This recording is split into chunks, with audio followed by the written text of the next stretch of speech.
وصحبه في كل لمحة ونفس عدد ما وسعه علم الله. بسم الله ما شاء الله، بسم الله ما شاء الله، بسم الله ما شاء الله، وما لم يشأ لم يكن. لا حول ولا قوة إلا بالله العلي العظيم. لا حول ولا قوة إلا بالله العلي العظيم. لا حول ولا قوة إلا بالله العلي العظيم. اللهم ارحمنا بالقرآن واجعله لنا إماما ونورا وهدى ورحمة.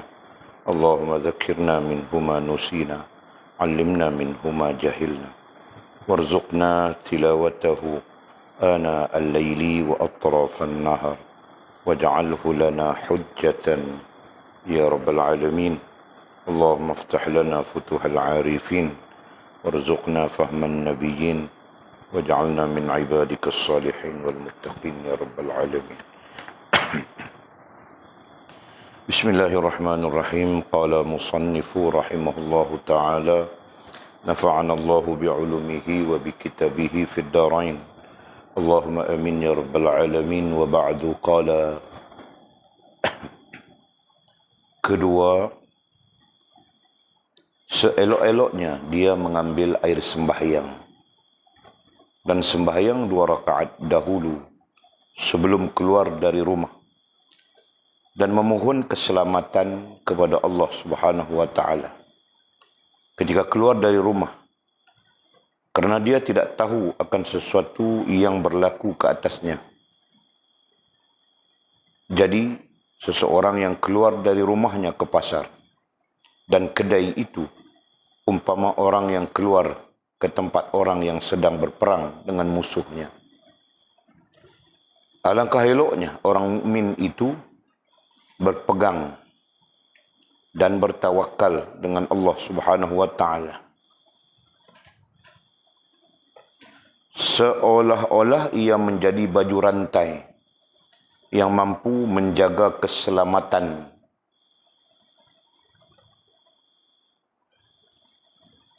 dirinya daripada senjata musuhnya, sebagaimana firman Allah Subhanahu wa taala: A'udzubillahi minasyaitonir rajim.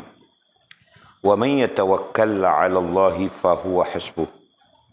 Artinya, dan barang siapa bertawakal ke atas Allah Subhanahu wa taala, maka Allah Subhanahu wa taala akan mencukupkan keperluannya. Surah At-Talaq ayat 3. Ketiga, seelok-eloknya apabila ia keluar dari rumahnya, dia bermohon dan menuntut wada' kepada Allah. Wada' kepada Allah Ta'ala.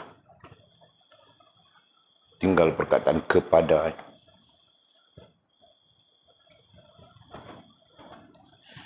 Wada' yakni ucapan selamat tinggal kepada ahli keluarganya, rumahnya, dan apa-apa yang ada di dalamnya. Tujuannya supaya mereka terselamat dan terpelihara daripada sesuatu yang membahayakan diri mereka. Sebagaimana sabda Rasulullah sallallahu alaihi wasallam, Allahumma antas sahibu fis safari wal khalifatu fil ahli walad. Artinya, ya Allah, engkaulah teman, yakni penolong dalam perjalanan dan pengganti dalam menjaga ahli keluarga dan anakku. Apabila anda menuntut wada' kepada Allah Subhanahu wa taala, apabila anda menuntut wada' dari Allah Taala kepada mereka, apa yang anda harapkan ketika anda kembali menemui mereka dalam keadaan selamat seperti dahulu? Keempat, setelah keluar dari rumah,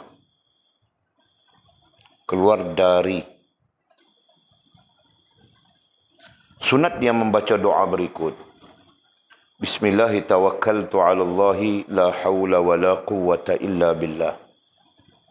Jadi apabila dia membaca doa itu, dapatlah dia menjauhkan fitnah syaitan.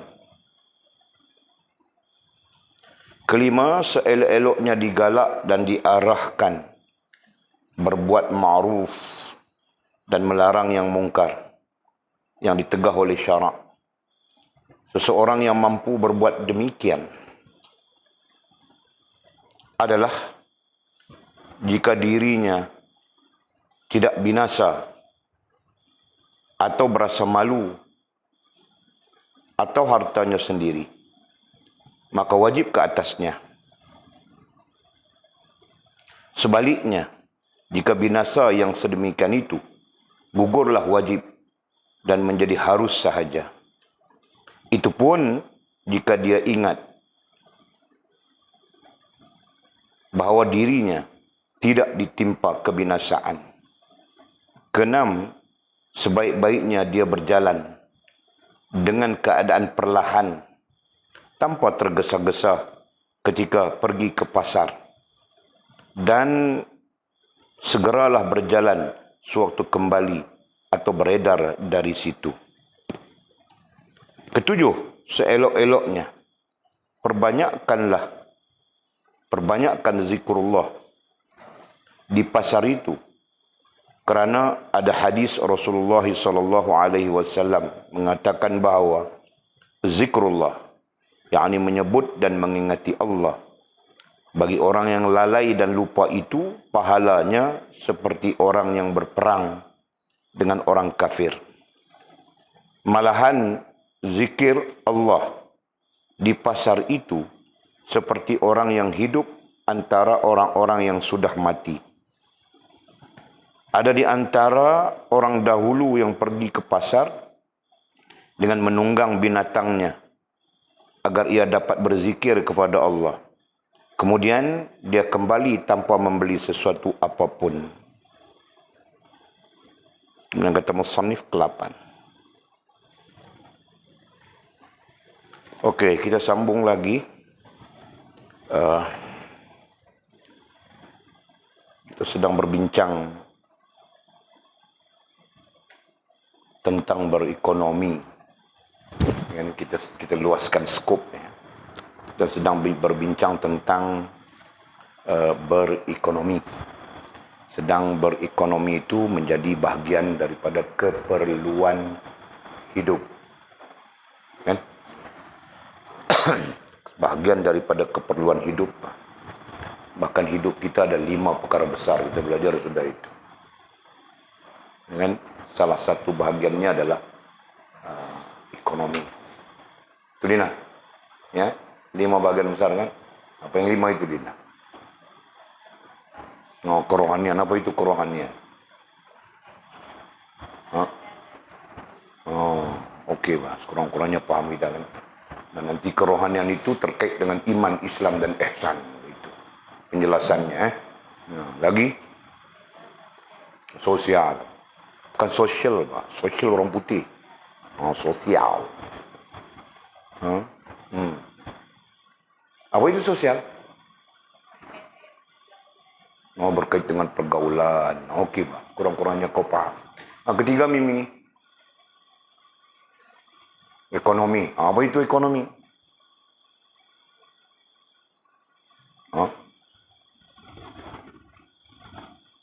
Apa bilang Mimi? Apa Mimi? Terkait dengan kau ini merepet Mimi. Sikit saja cakapnya apa? Terkait dengan keperluan hidup. Terkait dengan keperluan hidup. Nah, kita ada keperluan kan? Nah, yang mau bersuami kena cari duit juga buat tolong bakal suami itu kan. Kalau 5,000, nah kongsi buat 1,5. Gitu kan? Nah, macam itu bawa balik. Itu. Lain, nah kita perlu itu, perlu ini, perlu itu, perlu ini. Nah, jadi untuk keperluan kita. Jadi berekonomi. Ya kan? Nah, nanti makan, minum, pakai termasuk di sana Mimi ya. Nah, okey. Yang ke berapa sudah? Nah, yang lain biar itu senang saja. Okey. Jadi kemarin ataupun ketika kita membincangkan topik ini, kita persoalkan, kita kritis. Kenapa Ibnu Athaillah Iskandari membawa topik ataupun membawa isu berekonomi atau berjual beli dalam kitab kerohanian. Kita kritik itu kemarin kan. Nah, sekarang kurangnya kamu orang belajar. Dalam pengajian ada kritik, ada kritis, ya. Nah itu. Di kritis ini mampu membina jambatan pengetahuan kita, tahu gak? Kenapa, mengapa, untuk apa? Paham? Nah, jangan kau jadi macam, jangan kamu orang macam budak-budak darjah 1 ya, dia input semata, main masuk saja, kan? Paham Jul? Nah, kita bukan darjah 1, kita bukan sekolah rendah, kita bukan sekolah menengah, kita adalah wadah-wadah bekas-bekas untuk diisi dengan pengetahuan yang besar ini. Ya, pengetahuan agama, pengetahuan wahyu, ini adalah pengetahuan yang besar. Ya, jadi kita perlu ada kritis dan kreatif. Ya, belajar dari sekarang ya. Jangan macam ya ini tentang apa? Tentang belajar ya. Kadang-kadang orang belajar universiti pun macam itu juga, tidak kritis dan tidak kreatif, tahu tak? Belajar sampai PhD, belajar sampai master, tapi keras macam kayu saja. Menerima saja input masuk. Tidak ada kritis, tidak ada kreatif dan sebagainya. Nah, itu tetap salah saja dari sudut pembelajaran. Okey? Nah, jadi Walid langsung tidak langsung mengajar kamu orang supaya ada kritisnya. Nah, antara kita kritiskan, kenapa Ibnu Athaillah Iskandari, kita mengenali beliau antara bapa kerohanian, kita katakan begitu. Antara mursyid-mursyid kerohanian. Sudah barang tentu ketika dia membicarakan ilmu, seluruh keilmuan yang dibicarakan tertumpu kepada kerohanian. Paham tak? Nah begitu. Tiba-tiba dia memunculkan, dia membawa topik berekonomi, topik berjual beli, itu istilahnya di dalam teks kerohanian. Pahami sih? Nah kita kritis, kenapa? Kemarin Walid jawab sudah langsung tidak langsung. Nah, Walid mau kamu orang ada jawaban itu. Nah, Rantau jawab dulu. Kenapa Rantau? Kau jangan kasih malu Rantau. Perempuan-perempuan ini semua tahu saja jawabannya. Tahukah?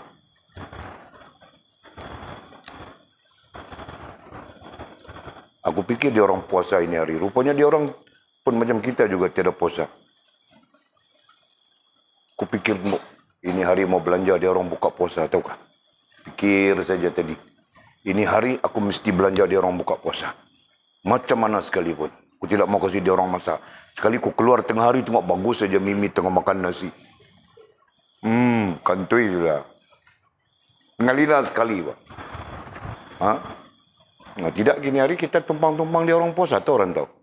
Mungkin ini hari kita makan kuih tiaw goreng udang galah. Tapi dia orang tidak puasa.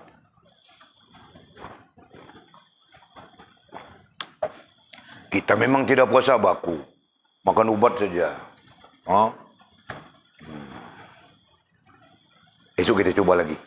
Okay. Tapi esok belum tentu janji udang galah ya. Nah esok mungkin kocau goreng udang itu. Besar-besar itu. Okey, Rantau terus. Kau punya kritis itu.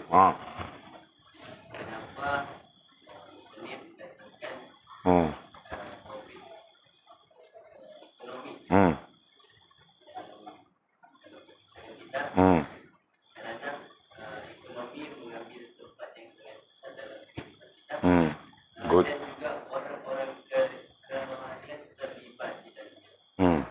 Nah, bukan orang kerohanian Rantau. Semua orang terlibat di dalamnya, termasuk orang kerohanian. Nah, begitu. Yang orang-orang kerohanian terlibat di dalamnya. Ada percanggahan di situ kan. Jadi dari sudut kritisnya, orang kerohanian terlibat di dalam itu. Orang bukan kerohanian tidak kah? Nah, jadi kita sebut terus. Semua orang terlibat, termasuk orang kerohanian. Nah, begitu. Jelas ya? Kerana apa ya? Kita rendang. Kerana hal ekonomi ini membabitkan semua orang.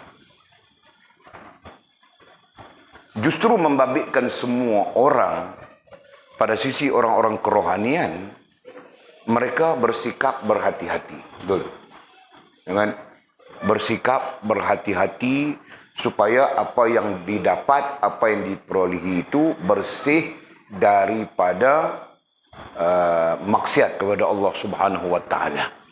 Nah, kalau yang dapat itu rezeki, nah rezeki itu bersih dari segala sumber, dari segala punca, gitu kan?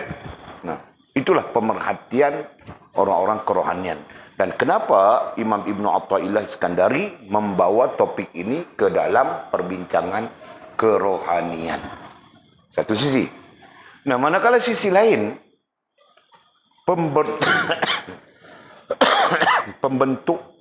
pembentukan rohaniah itu sangat berkait rapat dengan ekonomi. Ya. Dengan maksud berkait rapat dengan apa yang kau makan, apa yang kau pakai, apa yang kau gunakan. Nah, sangat berkait rapat. Ini yang kedua Walid cakap ini. Babitkan ya, tuliskan yang kedua ini. Walid pun baru tengok kitab tadi saja. Aku cari-cari maklumat apa yang boleh bantu kita. Itu. Jadi ada dua maklumat yang Walid langsung tidak langsung dapat maklumat dan boleh kasih dengan kamu orang. Ada satu perkara lagi yang Walid cakap malam itu, apa ya, tentang sempurna solat, betul kan? Ini terkait dengan teks Mukasyafatul Qulub tentang sempurna solat. Walid tulis dua saja, tidak lalai dan ilmu, betul. Nah, ada lagi satu digunakan oleh orang-orang kerohanian. Nah, tetapi Walid baca sudah, Walid merujuk sudah. Ada, boleh diguna pakai. Menghadirkan hati. Nah, sebelum Walid lupa, kamu orang ambil lah itu. Istilahnya, menghadirkan hati. Nah, itu terkait dengan Mukasyafatul Qulub ya. Jadi poin itu Walid nanti takut lupa. Dia Walid sebut dulu. Rugilah kalau lupa. Jadi, nah, kita tulis ya. Mudah-mudahan Allah melimpahkan rahmat kepada kita untuk sempurna solat. Ini topik kitab Mukasyafatul Qulub. Satu, tidak lalai. Nah, dengan maksud menjaga ya. Menjaga solat. Nah, menjaga itu luas maknanya itu. Yang kedua, ilmu. Nah, ilmu tentang tata cara. Dipanggil fiqh. Dan yang ketiga, hadir hati. Nah, ini istilah yang digunakan di peringkat awam. Yang boleh digunakan di peringkat awam. Nah, adapun istilah penyatuan rasa dan perasaan, istilah itu digunakan di peringkat kerohanian. Nah, paham kerohanian dulu baru boleh cerita itu. Okey, itu terkait dengan hal itu. Nah, adapun terkait dengan topik kita pada malam ini, nah, tambahan yang kedua itu tadi.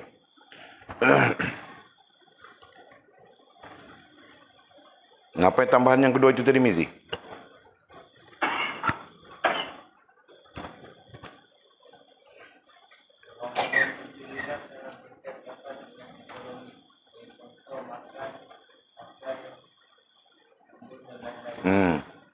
Ya.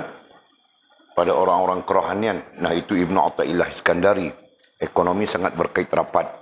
Sangat berkait rapat dengan hidup kita. Makan, nah itu terkait ekonomi. Pakai, itu terkait dengan ekonomi. Itu kan? Jadi, seluruh hal yang berkaitan dengan keperluan, nah itu adalah ekonomi. Jadi, dapat dibayangkan, jika kita pakai sesuatu yang bercanggah dengan Allah, mana mungkin menyampaikan kita ke hadrat Allah. Begitu tafsirannya ya. Jika kita makan sesuatu yang bermaksiat kepada Allah SWT, mana mungkin kita akan sampai ke hadrat Allah Subhanahu wa taala dengan sempurna. Yang istilah kita sampai itu adalah sempurna hubungan dengan Allah SWT. Jika kita pakai pakaian yang sumbernya bercanggah dengan Allah Subhanahu wa taala, mana mungkin kita akan sampai ke hadrat Allah Subhanahu wa taala. Nah, itu adalah gambaran untuk menunjukkan kepada kita tentang ekonomi adalah satu hal besar yang mempengaruhi hubungan kita dengan Allah Subhanahu wa taala. Jelas ya? Nah, jadi sekurang-kurangnya kita ada dua jawaban. Kritis kita itu ada dua jawaban di situ. Oke.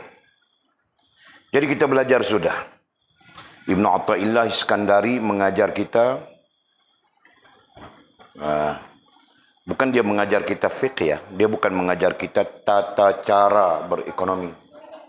Nah, tata cara berekonomi itu kita perlu belajar daripada fiqh muamalah, ya kan? Tetapi seolah-olah Imam Ibnu Athaillah Iskandari melalui teks Mukasyafatul Qulub, Tanwirul Qulub ini mengajar kita adabnya berekonomi, seolah-olahnya begitu. Ya. Mengajar kita adabnya berekonomi. Dan kita baca sudah. Adab yang pertama seolah-olahnya hati benar-benar bersama dengan Allah. Hati, rasa dan perasaan kita berhubungan dengan Allah SWT. Itu adab yang pertama. Seolah-olah adab. Boleh guna istilah adab ya. Nah, sekarang kita lihat pula adab yang kedua. Katanya seelok-eloknya dia mengambil air sembahyang, air wudu. Nah, itu terserah kita. Ada orang sebut wudu, ada orang sebut air sembahyang. Nah, itu tidak salah. Seelok-eloknya dia, siapa dia? Orang yang terlibat dengan aktiviti ekonomi. Nah, itu. Mengambil air sembahyang, air wudu, dan sembahyang 2 rakaat dahulu sebelum keluar dari rumah. Ambil wudu dulu, kemudian sembahyang sunat 2 rakaat sebelum keluar daripada rumah untuk berekonomi itu tadi. Nah, bentuknya berbagai-bagai. Nah, kalau Walid, bentuk ekonomi Walid sekarang ambil upah cat BO. Ambil upah cat. Nah, kan? Rantau berekonomi sekarang apa tadi dia? Petang dia pergi ambil rumput cacah marba kambing, betul kan? Begitu lah. Jadi berekonomi cara kita. Okey? Nah, ketika mau keluar itu ambil wuduk dan sembahyang 2 rakaat dahulu sebelum keluar. Sembahyang 2 rakaat. Nah, dibincangkan bah di dalam di dalam fiqh pun dibincangkan. Sembahyang apa? Nah, para ulama berbeza pendapat. Ya, berdasarkan kepada hadis Nabi, sunnah Nabi SAW, kerana Nabi SAW memang lazim dengan sembahyang saja. Dengan Nabi SAW, baginda Nabi kita Muhammad SAW adalah orang yang boleh mau sebut terlalu lazim dengan solat. Itu solat, ini solat, itu solat, ini solat, mau buat itu solat 2 rakaat, mau buat ini solat 2 rakaat, soalnya begitu. Tahu tak? Sampai para fuqaha, ada solat yang tidak dapat dimaknakan, ada solat yang tidak dapat dinamakan, ada solat yang tidak dapat dinamakan dan dimuqayyadkan, dikaitkan, sampai begitu.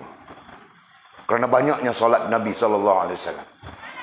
Bahkan Nabi sangat menyintai solat. Itu kita belajar dalilnya kan. Nabi SAW sangat menyintai solat. Sampai baginda mengatakan bahawa solat itu penyejuk mata hati. Nah, kalau kita solat itu serabut berut mah. Ini mau datang Ramadan ini, 20 rakaat ini, Walid mau buat ni. Macam mana ni? Nah, ranjang sudah Mizi ya. Jangan bermizi. Nanti Allah benci kita, tahu kah? Yang kita cari adalah Allah kasih, Allah sayang kepada kita kan. Dan Allah SWT maha pengasih, maha penyayang. Tapi contohnya begitu Mizi ya. Jadi, sesuai dengan baginda Nabi yang begitu banyak salat, para fuqaha memaknakan mengaitkan dengan apa yang boleh dikaitkan. Ya kan? Yang boleh dimuqayyadkan, maka timbullah salat hajat, timbullah salat tahajud, timbullah salat-salat yang ada nama. Itu dipanggil solat-solat sunat muqayyad. Nah, yang lain dia tidak diketahui. Nah, yang tidak diketahui itulah dinamakan solat sunat mutlak. Nah, jadi dalam hal begini, boleh saja kita solat sunat mutlak. Faham tak? Jadi kalau ditanya solat sunat apa sebelum keluar berekonomi? Solat sunat mutlak. Nah, yang lain mengatakan boleh saja solat sunat hajat.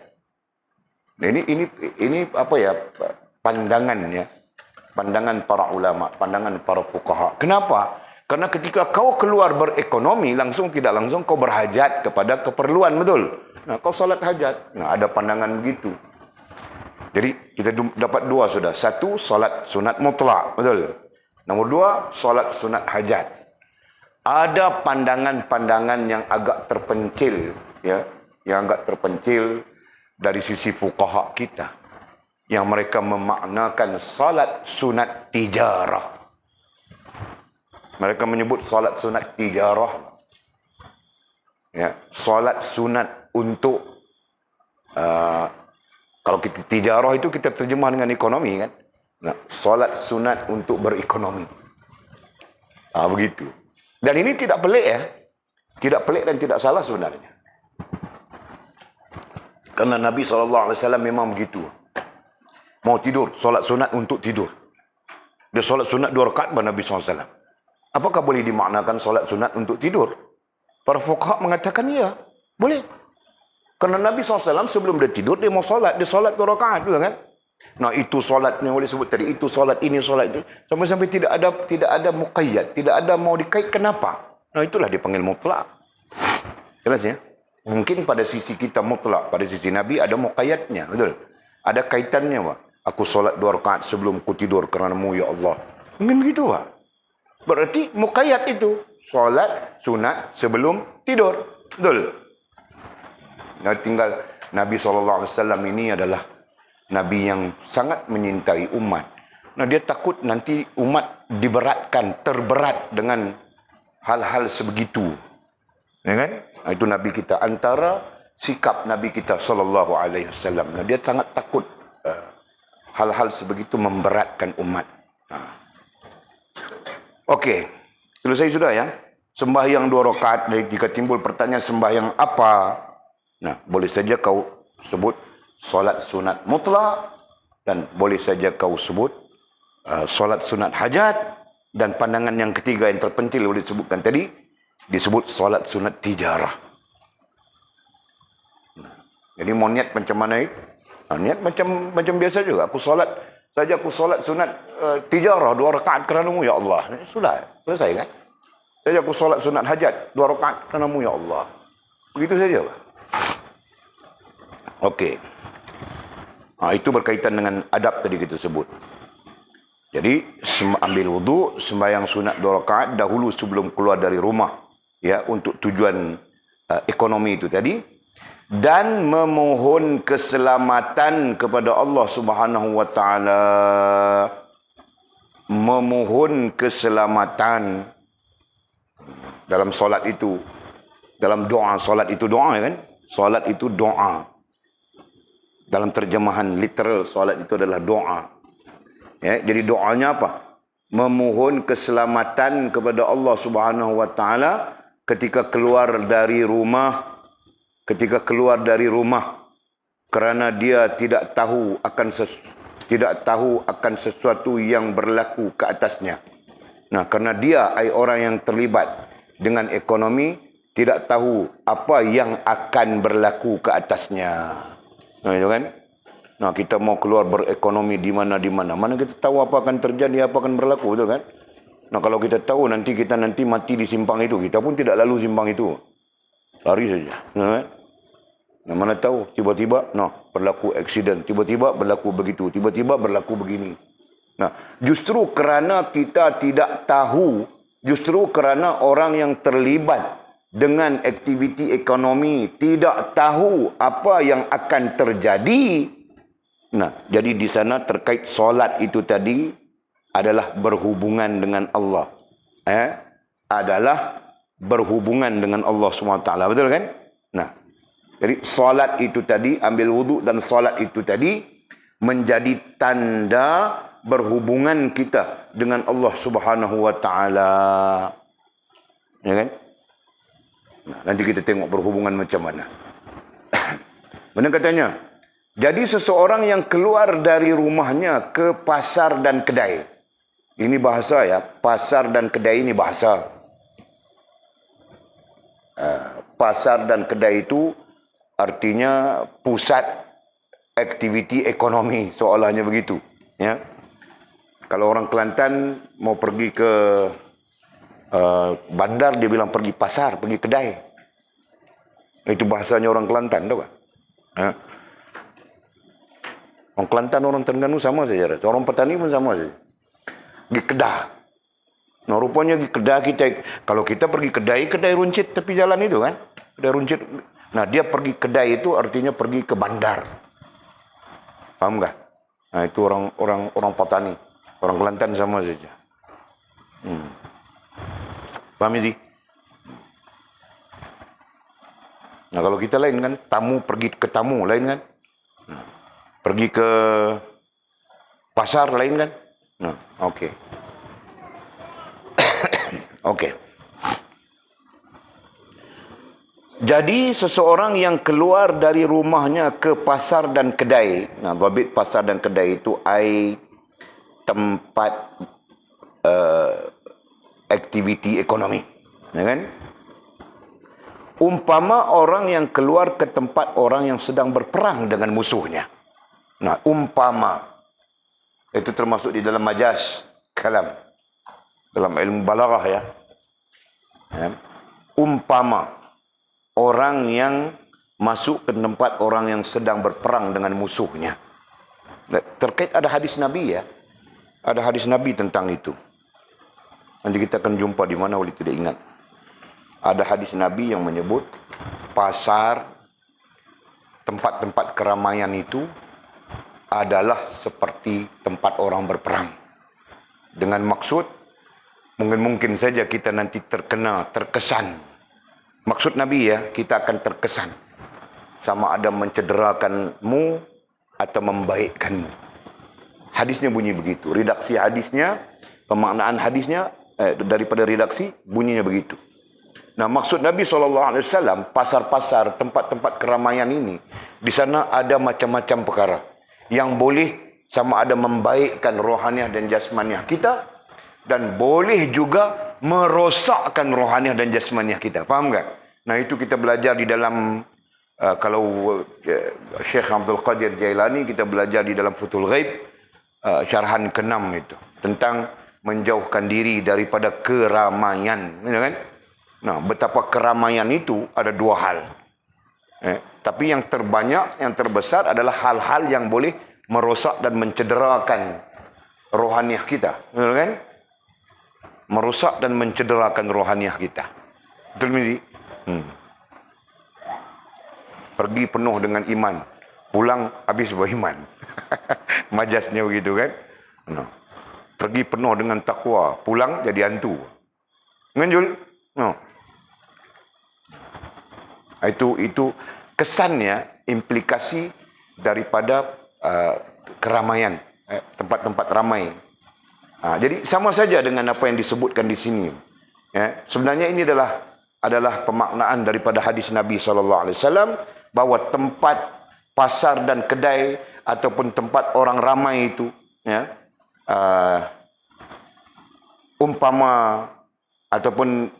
umpama orang yang keluar ke tempat orang yang sedang berperang dengan musuhnya, ini adalah hadis Nabi SAW. Dimajaskan daripada hadis Nabi SAW. Nah, kalau sudah tempat orang berperang, tempat orang bermusuhan, nah kita nanti terkena ya, sesuatu yang boleh mencederakan kita.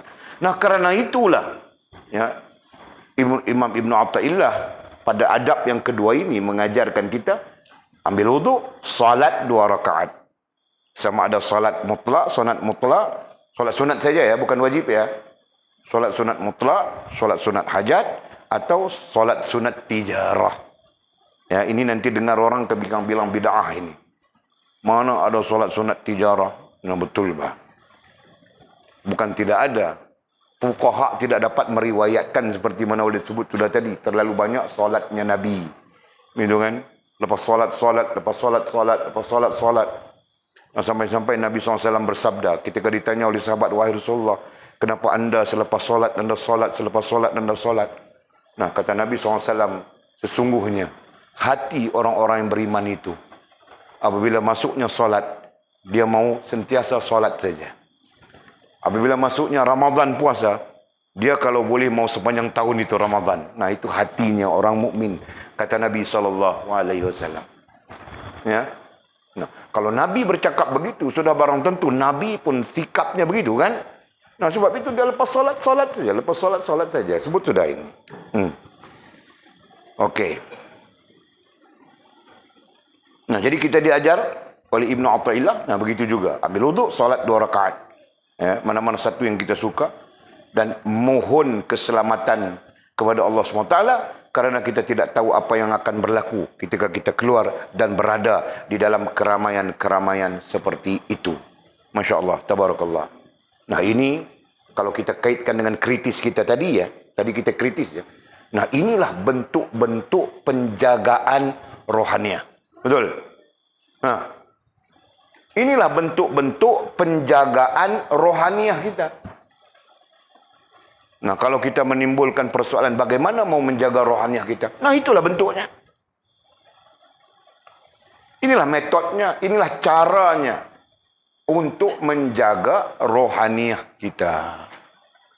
Ya. Nah, kalau kita jasmaniah pun kita jaga, sama saja rohaniah pun perlu kita jaga kan. Jasmaniah jadi jerawat saja kita kelang kabut sudah mau cari apa? Mau cari krim tepung gomak. Jadi jerawat saja, naik jerawat. Kan? Jerawat ini orang perempuan ini dia ada pengaruh hormon. Kan? Hormon apa? Estrogen. Ada orang perempuan. Kan? Nanti dia naik, itu mau datang masa sudah itu. Mau datang apa? Mau datang haidnya sudah. Dia naik saja. Nah, dia kelang kabut sudah jerawat. Nanti kalau dia naik lagi sini, nah dia fikir macam-macam sudah. Dia mula mengimajinasikan nanti mukanya jadi macam buah jambu batu. Ya kan? Lepas itu dia mengimajinasikan lepas jambu batu muka jadi macam kulit durian. Dia mula buat kan?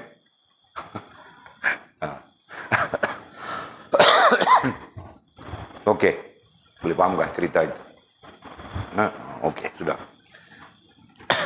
Kacau tekak pula. Mau batuk pula kan? Okey.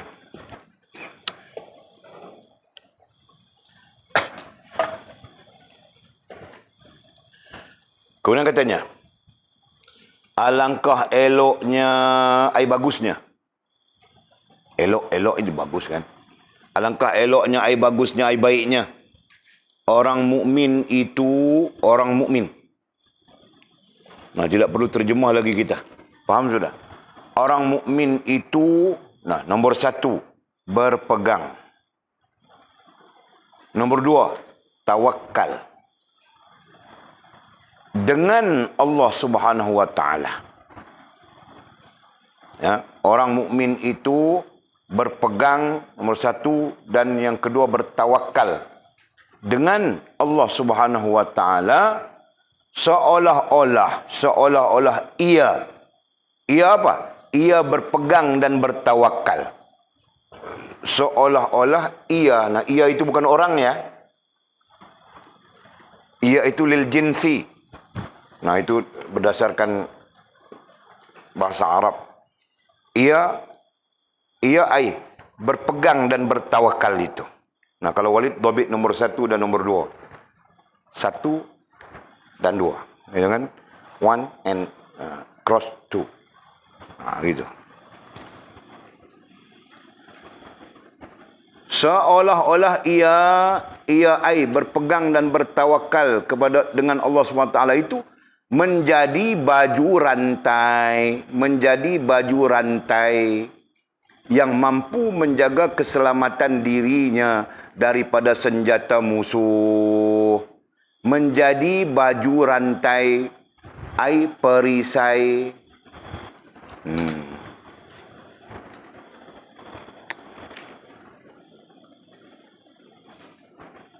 Menjadi baju rantai, perisai. yang mampu menjaga keselamatan dirinya. Mampu menjaga keselamatan dirinya. Dirinya sejak dari awal Walid ajar kamu orang ada berapa? Dua. Satu rohaniah, satu jasmaniah. Betul? Nah, jadi yang mampu menjaga keselamatan dirinya ai rohaniah dan jasmaniah. Begitu. Daripada senjata musuh. Daripada senjata musuh. Nah, Allah Subhanahu wa taala melalui Al-Quran yang memberi petunjuk kepada kita, musuh kepada kita, sekurang-kurangnya berdasarkan pemahaman umumnya ada 3. Betul kan? Nombor 1 iblis. Nombor 2 dikaitkan dengan syaitan yang teracun sudah itu. Dan nombor 3 nafsu kita. Betul? Jadi sekurang-kurangnya secara umum ada 3. Walaupun nanti diperhalusi begitu begini, tinggal 1, tinggal 2 saja. Musuh. Tilka aduwi wa aduwakum, kata Allah. Fattakhizuhu aduwa. Mereka-mereka itu adalah musuhku dan musuh kamu. Nombor 1 iblis. Nombor 2 syaitan. Nah, ini terkait racun-racun dan sebagainya yang disebut sudah. Nombor 3 nafsu. Nanti pecah di sini yang menjadi banyak ini. Kan? Nanti nafsu dia pecah banyak. Orang kafir, orang itu, orang ini yang menjadi musuh. Kan? Nah, syaitan nanti ada lagi 3 di situ pecahannya kan. Nah, iblis saja 1. Okey. Allah mengatakan tilka aduwi wa aduwakum. Mereka-mereka ini semua musuhku, kata Allah, dan musuhmu. Iblis musuh Allah dan musuh kamu, musuh kita. Syaitan musuh Allah dan musuh kita. Nafsu musuh Allah dan musuh kita. Fattakhizuhu aduwa. Maka jadikanlah mereka sebagai musuh. Jangan kau berteman dengan mereka. Nah, ayat Allah sangat jelas. Betul ni? Nah, malangnya kita berteman dengan iblis ini. Sahabat baik kita jadi. Masya Allah. Kita berteman dengan syaitan ini. Kita berteman dengan nafsu ini. Apa dalil kita berteman? Nah, kita langsung tidak mau belajar. Kan? Tidak ambil tahu bahawa hubungan dengan Allah SWT dan sebagainya. Nah, itu contoh saja. Okey? Masya Allah. Okey. Jadi, kata musannifnya, terkait adab yang kedua katanya, kita sedang berbincang ini. Alangkah eloknya, alangkah baiknya orang mukmin. Nah, kita lah orang mukmin.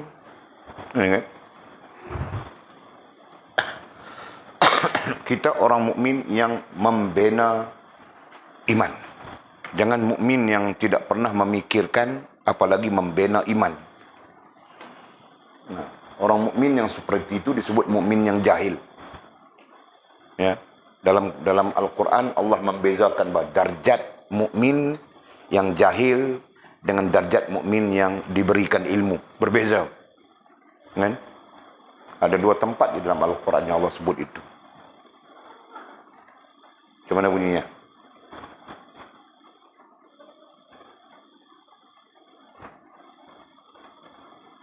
Walladzina utul ilma darajat itu. Lupa. Yarfa'illahu alladhina amanu minkum. Itu ayatnya kan?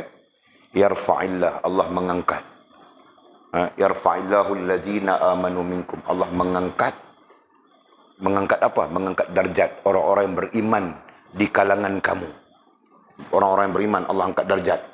Bagi membezakan dengan orang-orang yang tidak beriman. Kan?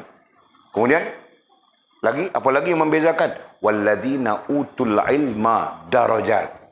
Dan Allah mengangkat darjat orang yang beriman lagi berilmu itu, ya, mengatasi orang beriman yang jahil.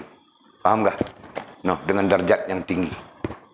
Jadi di situ langsung tidak langsung Allah menggambarkan kepada kita orang beriman ada 2 jenis.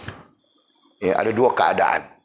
Satu keadaan beriman tapi darjatnya biasa saja, tidak diangkat oleh Allah. Ya, kecuali membezakan di antara kafir dengan mukmin saja. Nah, lagi satu, orang mukmin yang Allah angkat darjatnya. Ya? Ditinggikan darjatnya. Kenapa? Karena dia berilmu. Nah, berdasarkan kepada ayat itu.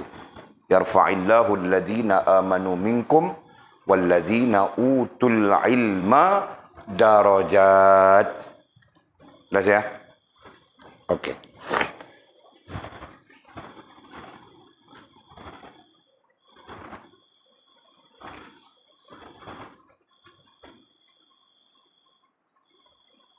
Okey, jadi alangkah eloknya, baiknya, bagusnya orang mukmin itu berpegang. Nah, Walid poinkan nombor 1 itu penting. Ya, kalau dalam teks lain ada menggunakan istilah rukun hubungan katanya. Nah, salah satu rukun hubungan. Ini istilah ya. Nanti kita mungkin berjumpa dengan istilah yang lain. Nah, jadi kita dhabit dulu sebagai pengetahuan kita di peringkat ini. Ada ulama menggunakan istilahnya, mereka menyebutkan rukun hubungan. Nanti ada rukun perhubungan kan? Betul Jul? Rukun perhubungan ialah perbuatan yang kau mau lakukan.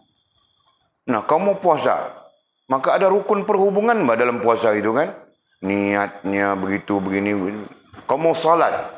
Nah, rukun perhubungan dengan salat itu tetap mula dengan niat. Begitu, kemudian rukun-rukunnya, gitu kan? Nah, itu rukun perhubungan. Jadi rukun perhubungan terkait dengan apa yang telah dibincangkan secara fiqh, gitu. Kan? Nah, ini tentang rukun hubungan. Nah, kamu orang pun belum dengar lagi istilah ini.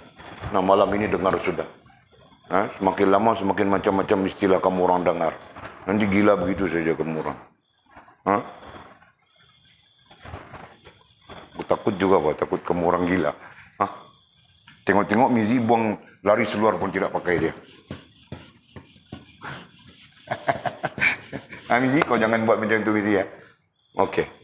Jadi, istilah baru kita bertemu malam ini, rukun hubungan. Nah, jadi, sama saja ya, dalam perbincangan fiqh, istilah rukun pada menggambarkan sesuatu yang perlu ada bagi mendirikan sesuatu. Betul? Ataupun apa yang perlu ada dalam mendirikan sesuatu. Nah, itu disebut sebagai rukun. Nah, ini terkait semua hal. Fiqh kah, akidah kah, ibadah kah, adab kah, sama saja. Apa yang disebut sebagai rukun ialah apa yang perlu ada dalam mendirikan sesuatu. Ya, kalau sesuatu itu namanya rumah, yang perlu ada apa? Tiang. Nah, tiang itu menjadi rukun. Betul? Yang perlu ada ketika kau mau mendirikan solat, yang perlu ada itu rukun solat, maka rukun. Dari disebut rukun juga kan? Rukun. Jadi definisinya udah kasih sudah itu. Jangan mudah-mudah bah itu, jangan main-main toh kah. Kalau kau buka kitab, satu kitab definisinya macam-macam, kau pun pening. Nah, kau kasih satu definisi saja, terpakai semua.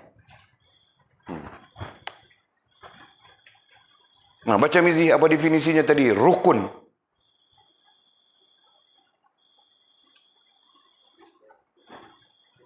Belum tulis lagi ya. Kau ini Mizi selalu tertinggal saja.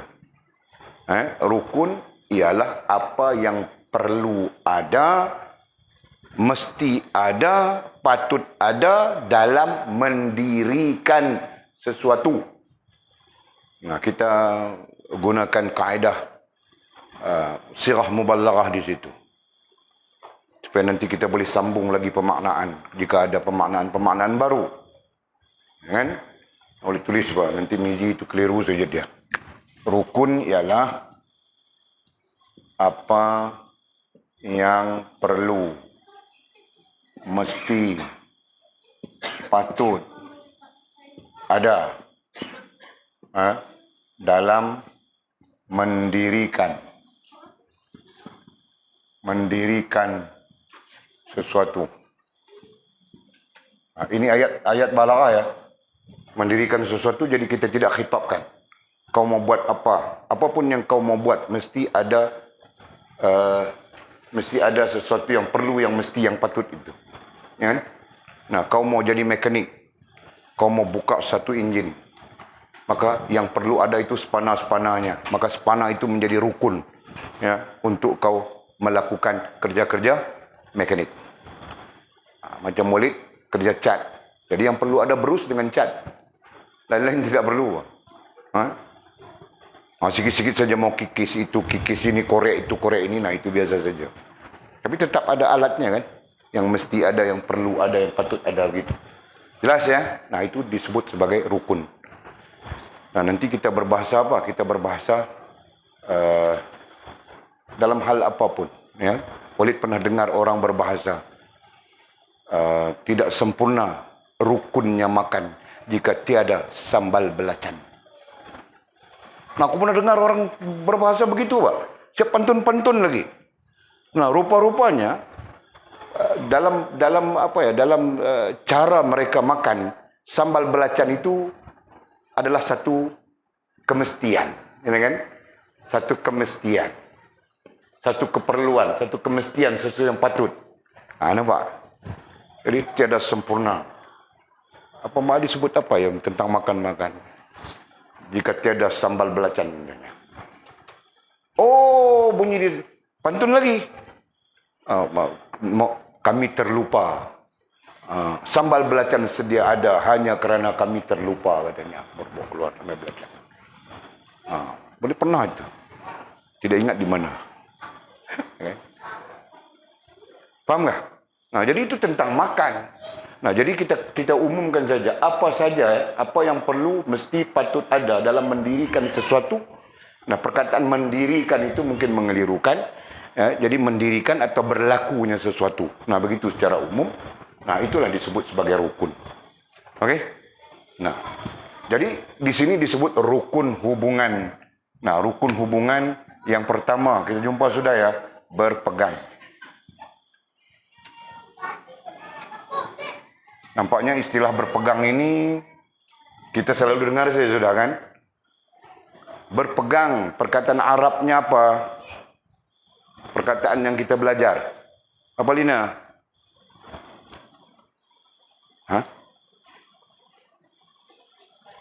I'tiqad. Nah, okey bang. Berpegang, perkataan Arab yang kita dengar, i'tiqad. Nah, i'tiqad itu istilahnya usuluddin, betul? Istilahnya tauhid, betul? Nah, jadi nampak sudah kita. Apabila disebut berpegang, pada dasarnya pegang itu terjadi dengan tasdik, betul? Nah, kita belajar sudah strukturnya, betul kan? Terjadinya i'tiqad itu berawalkan tasdik itu. Ya. Ingatkah? Siapa yang tidak ingat kurutan? Ku ajar sudah di sini. 1, 2, 3, 4, 5, 6. Ingat kami sih? Ku ajar sudah talinya, kambingnya, untanya, babinya. Ku ajar sudah. Jangan ada yang tidak ingat. Sangat penting itu. Ketika kau menjadi guru nanti, inilah alat bantuan mengajarmu. Paham tak? Kau jadi profesor, kau tidak ada alat bantuan ini pun orang pening belajar, tahu tak? Pernah terjadi ketika profesor terkial-kial mau menjelaskan. Boleh tengok saja apa profesor ini mau cerita. Dia terkial-kial saja. Boleh angkat tangan, boleh pergi tunjuk macam ini kah? Mana kau dapat ini, dia tanya. Nah, padahal ini, nah kamu orang mau belajar sudah kan? Profesor baru belajar saja. Kamu orang belajar ini sudah. Tahu kah? Jadi, sebab itu Walid ingatkan kamu orang. Apa yang Walid ajar itu mungkin tidak ada di tempat lain. Tahu kah? Tetapi, keperluannya menyeluruh. Faham betul? Tinggal sejauh mana kau mampu mengadaptasi. Itu saja. Nah, contoh Walid ajar ini. Nomor 1 apa? Tali. Betul? Nombor 2 apa? Kambing. Kambing lembu tidak kira apa. Nombor 3 apa? Tunggul. Nombor 4 apa? Sepakat. Nah, sepakat itu ada pemaknaan itu. Jangan kau pergi tambat di tunggul yang reput. nanti tetap tercabut jua. Gitu kan? Nah, perlu sepakat bertunggul dengan tali. Tali teguh sudah, tunggul perlu teguh.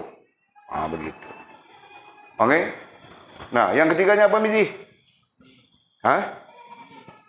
Apa? Benih. Jadi benih itu maksudnya tumbuh. Betul kan?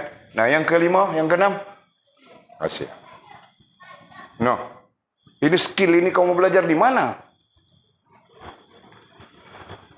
Melainkan seorang guru yang kreatif juga, Pak.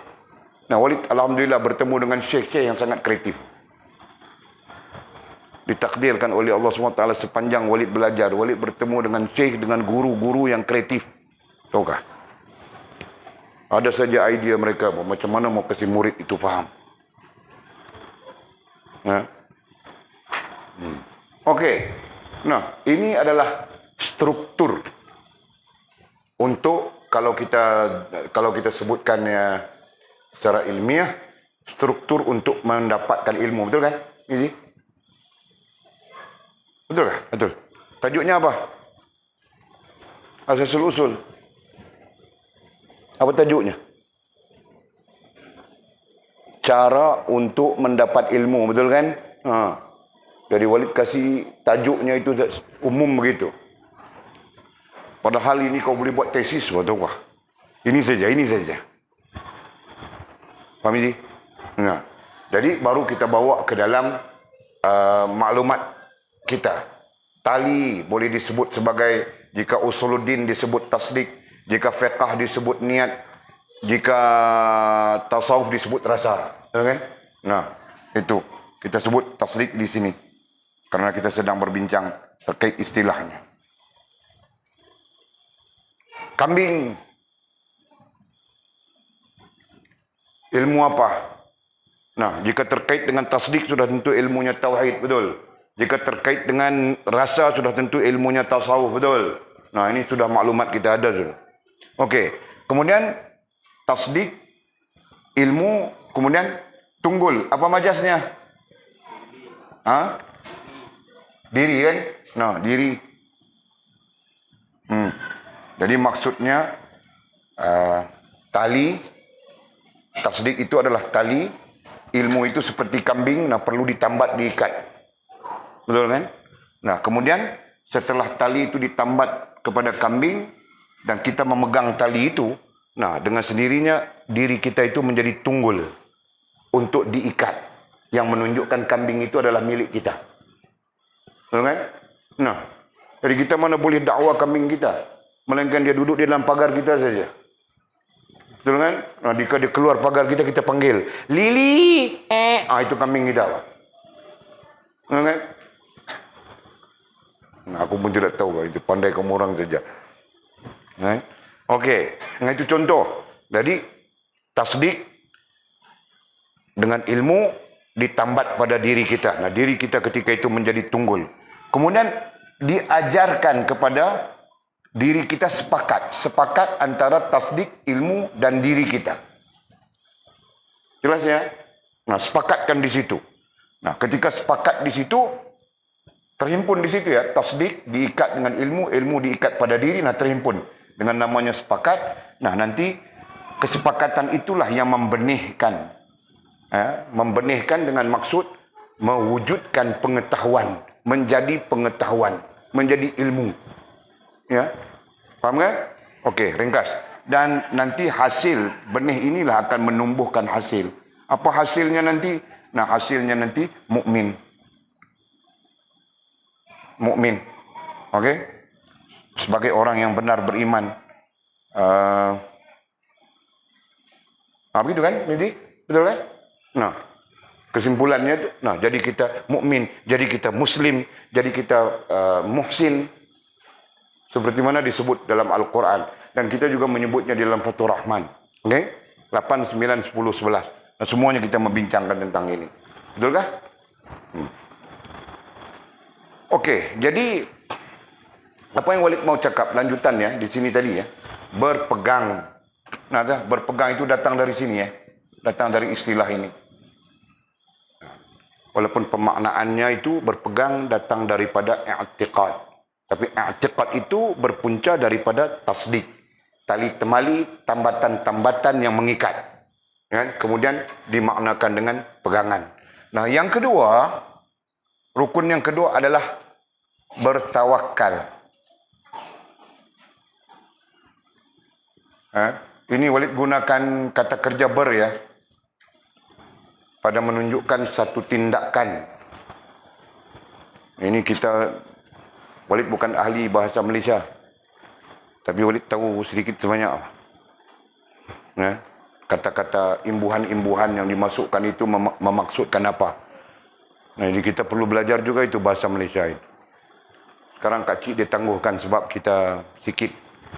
Dahlah sikit, kadang-kadang datang, kadang-kadang tidak datang. Kan? Jadi dia pun tangguhkan sementara. Tapi pada Walid tetap kamu orang kena belajar bahasa kita. Tidak kira kau kadazan kah, kau iban kah, kau apa kah. Nah, bahasa Melayu kau kena belajar juga. Nah, Walid pun Arab. Belajar juga bahasa Melayu. Ya? Nah, kerana itu ku tahu. Berpegang. Perkataan asalnya pegang saja. Ber adalah kata kerja yang dimasukkan. Menunjukkan satu tindakan aktif. Nah, sekurang-kurangnya kau boleh bercakap begitu tentang bahasa kita, tahukah? Baru kau exam kau tidak gagal. Ini exam saja gagal bahasa Melayu. Exam saja gagal bahasa Melayu. Orang Melayu gagal bahasa Melayu. Tidak pelik kah? Anak Cina skor A. Anak India skor A. Anak Melayu? Nasib baik mizi dia dusun. Aku yang... Okey, Pak. Nah, nanti ada yang ketiga. Ada yang ketiga dan ada yang keempat sebagai rukun hubungan, ya. Okey. Boleh padam di sini sekejap.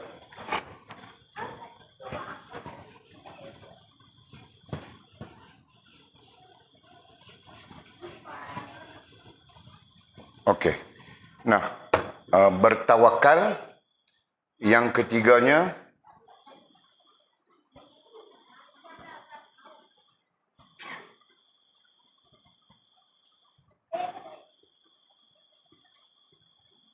menunaikan janji.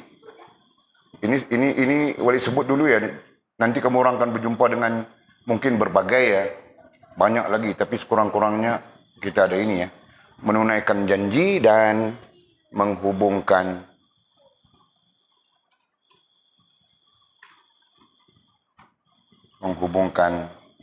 hati. Nah, ini disebut rukun hubungan.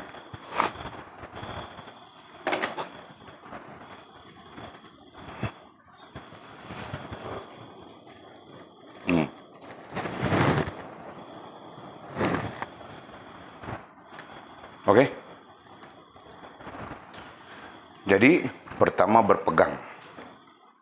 Nah, pegang itu tambatan ikatan, mengikat diri kita. Jika Allah, nah kita ikat diri kita dengan Allah. Dengan bertawakal. Nah, itu terkait dengan menyerahkan. Meyakini, ya, sifat tawakal itu antaranya adalah meyakini dan menyerahkan diri, betul? Antara sifatnya kan? Meyakini Allah dan menyerahkan diri kita kepada Allah Subhanahu Wa Taala. Itu kita belajar tentang menyerah diri itu ada dua makna, betul kan? Nah, itu perlu ingat Mizi ya. Hal-hal yang begitu perlu ingat, kerana itu adalah hujah. Ya. Nah, bagi kita yang nanti mau mengajar orang lain, itu adalah hujah, tahukah? Yang mau tidak mengajar orang, dia mau amal sendiri, mungkin itu tidak penting, ya kan? Okey. Yang ketiga, rukun yang ketiga menunaikan janji. Apa maksud menunaikan janji? Nah, melaksanakan janji taat, nah kita laksanakan ketaatan itu. Ya, janji meninggalkan yang haram, kita tinggalkan perkara itu, faham kah? Nah, itulah menunaikan janji. Hakikatnya memang kita terikat, terkait dengan menunaikan janji. Tinggal kita tunai atau tidak saja, betul? Dan yang keempatnya adalah menghubungkan hati. Nah, menghubungkan hatilah antara lain makna secara awam disebut hadir hati. Adapun makna secara kerohanian disebut sebagai menghubungkan rasa dan perasaan. Menyatukan, bukan menghubungkan, menyatukan rasa dan perasaan.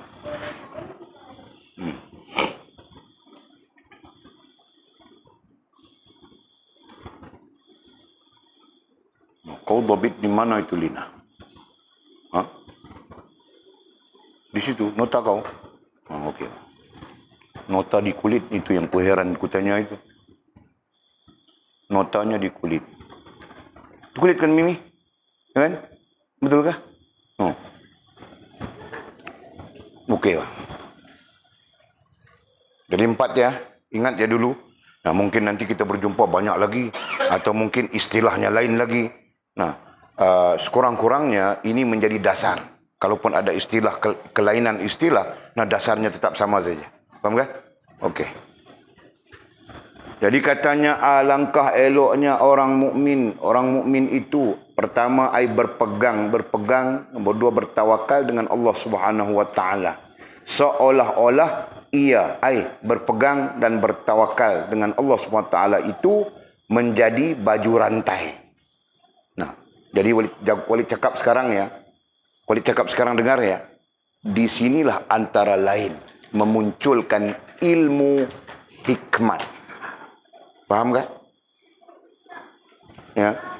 Antara lain hujjah, antara lain dalil yang menjadi asas kepada wujudnya ilmu hikmat, adanya ilmu hikmat pada sisi ahlinya. Itu. Ya, nanti kamu orang akan berdepan dengan dakwaan, mana ada ilmu hikmat? Ini semua karut saja, bid'ah saja, bohong saja. Nah, inilah antaranya. Bahawa apa tadi ya? Berpegang dengan Allah, bertawakal dengan Allah itu menjadi baju rantai katanya. Faham tak? Baju rantai ai perisai. Itulah ilmu hikmat. Yang kemudian para ulama menyimpulkan dengan ilmu hikmat. Begitu. Ya, nanti kita berjumpa dengan dalil-dalil yang banyak. Ada yang kata mengarutlah, begitulah, beginilah. Kurang-kurangnya kita ada hujah sudah. Tuh.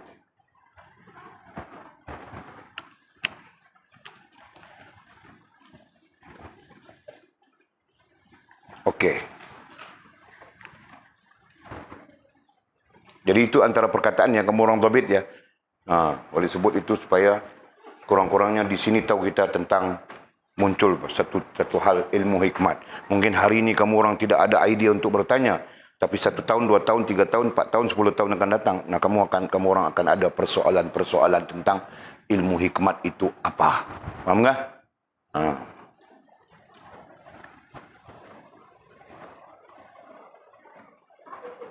Okey.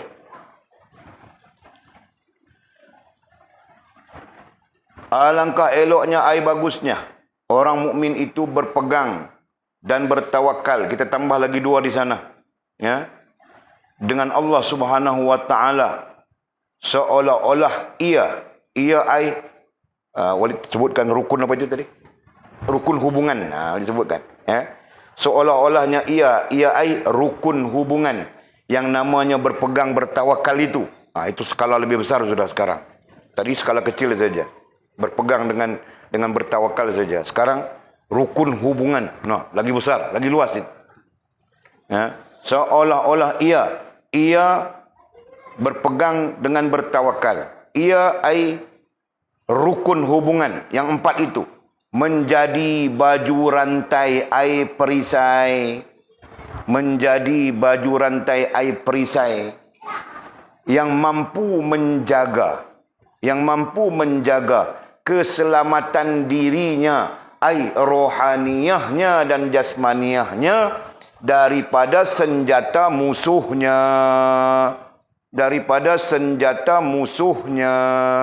Nah, senjata itu tujuannya untuk mencederakan, gitu kan?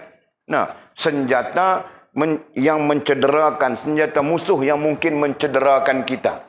Senjata musuh itu boleh jadi sifatnya rohaniah, boleh jadi sifatnya jasmaniah. Faham tak? Nah, sama saja yang kita sebutkan tadi. Allah menyuruh kita supaya memusuhi musuhnya. Nah, dalam konteks memusuhi musuhnya, Tetap saja istilahnya musuh, betul kan? Ada peperangan di situ, ada pergaduhan di situ, ada macam-macam boleh berlaku di situ. Faham kan, Mizi? Nah, iblis boleh melakukan macam-macam kepada kita. Syaitan boleh terjadi macam-macam ke atas kita. Nafsu boleh melakukan macam-macam terhadap kita. Betul, Mizi? Nah, ketika itulah kita perlu kepada keselamatan terhadap rohaniah dan jasmaniah kita. Faham kan? Nah, itu. Macam mana kita mau selamat? Mau selamat. Rohaniah kita dan jasmaniah kita selamat. Nah, kita perlu kepada perisai. Jelas ya? Kita perlu kepada perisai. Nah, apa yang boleh menjadi perisai? Mau pakai tong drum kah? Apakah? Nah, tidak perlu, Pak. Yang boleh menjadi perisai itu adalah hubungan baikmu dengan Allah Subhanahu wa taala. Begitu. Nampak ya? Dan hubungan baik itu berlaku dengan rukun.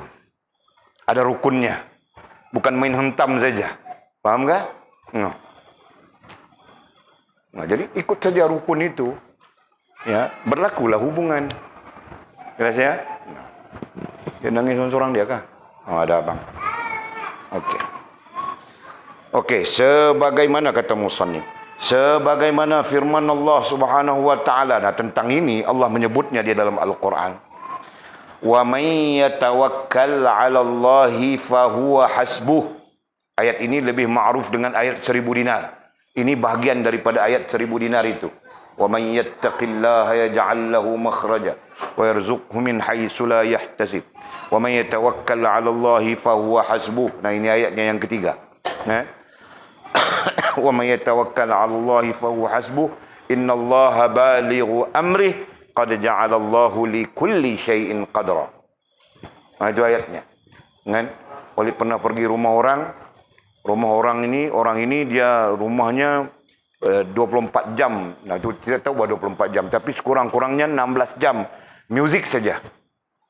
Rumahnya dipenuhi dengan muzik. 16 jam sekurang-kurangnya. Kan? Yang kita dengar 16 jam. 24 jam kita pun tidak tahu. Tapi rasa-rasa mungkin 24 jam juga. Jadi muzik saja, sentiasa muzik saja. Unggang lagu itu, lagu ni, sekejap orang putih, sekejap itu, sekejap ini. Lagu pun aku tidak tahu lagu apa. Kan? Jadi 16 jam kirakan sekurang-kurangnya.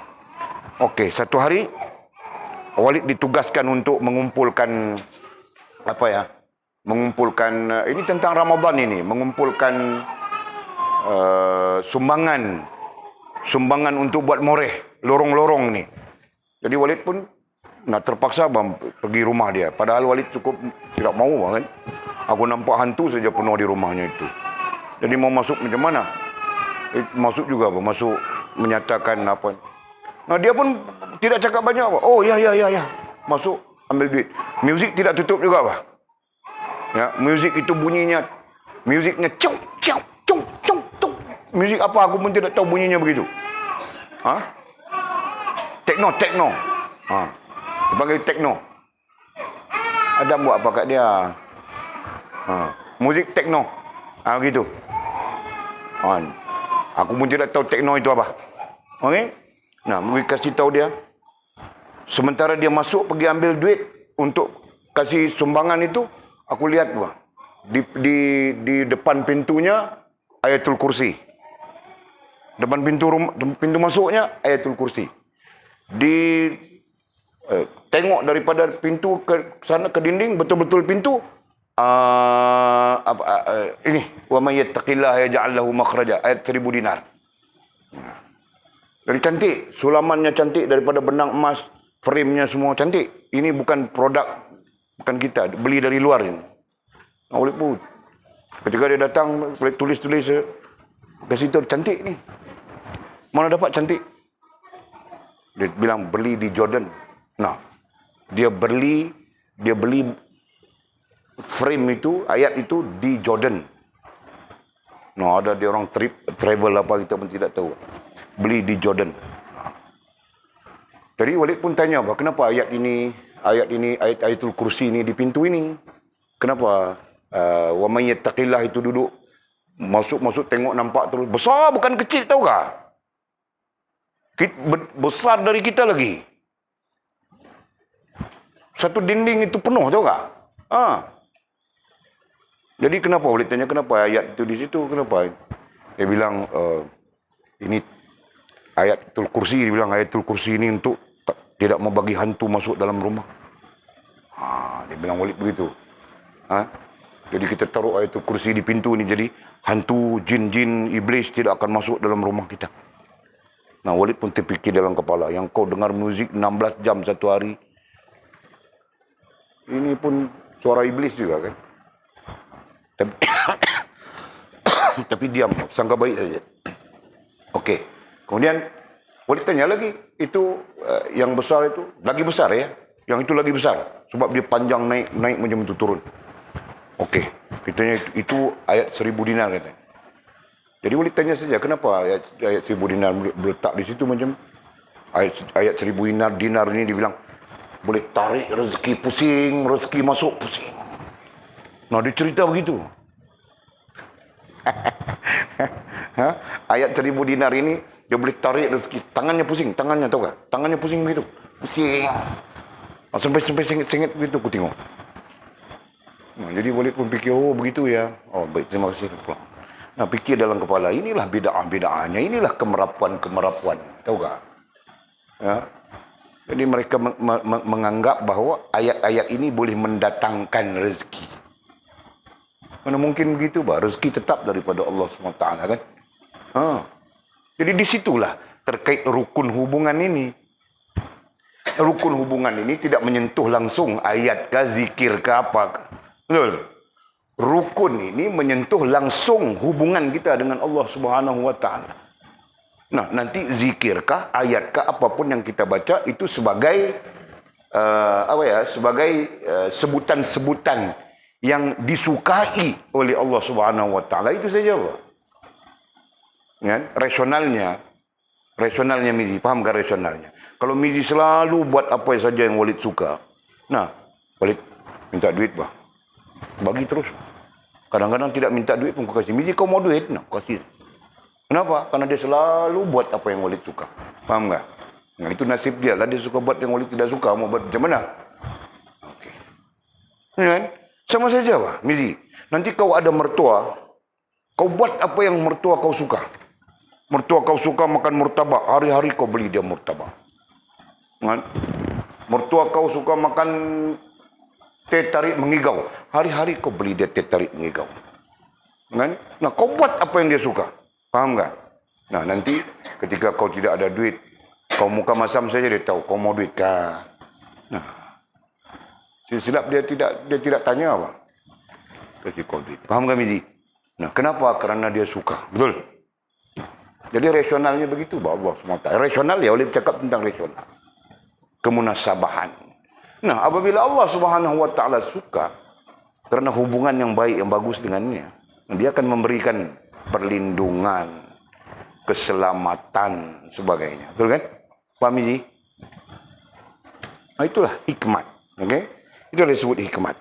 Jadi ayatnya wa may yatawakkal 'alallahi fa huwa hasbuh. Maksudnya apa? Dan barang siapa yang bertawakal. Nah, itu satu rukun saja ya. Salah satu daripada rukun hubungannya.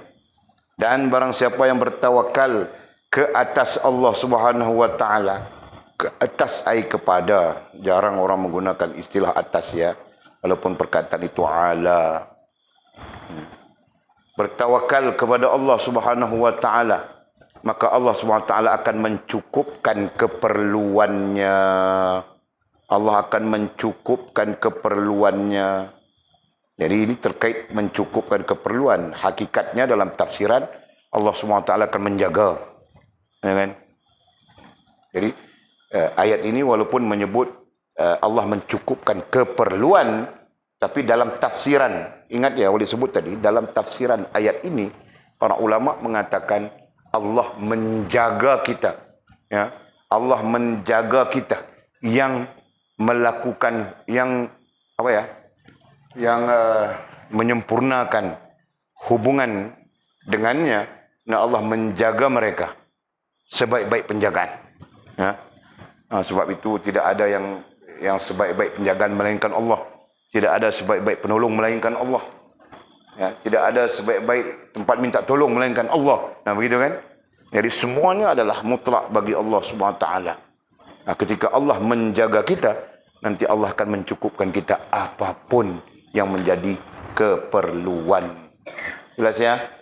Kemudian kata musannif ketiga, seelok-eloknya apabila ia keluar dari rumah, dia bermohon dan menuntut wada'.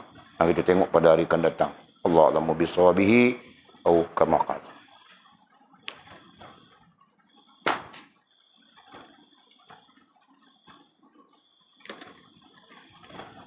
Ada soalan kah? Kenapa rasa macam mau batuk balik Boleh batuk balik kah? Rasa macam nak batuk balik, rasa gatal, rasa tak selesa. Oh, tak mau. Kita dapat satu petua. Kalau batuk, ayak pokok tu, pokok lengkuas.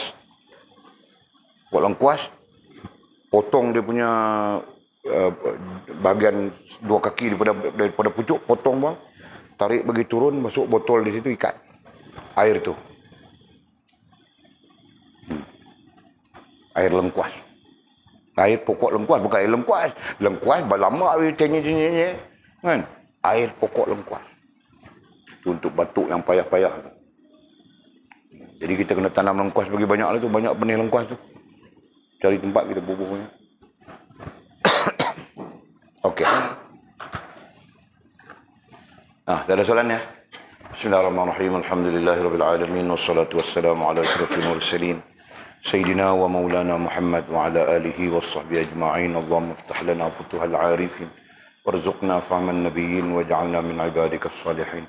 Allahumma ihdina as-siratal mustaqim siratal ladzina an'ama Allah من النبيين والصديقين والشهداء والصالحين. اللهم ربنا افتح بيننا وبين قومنا بالحق وأنت خير الفاتحين. اللهم أعنا على ذكرك وشكرك وحسن عبادتك.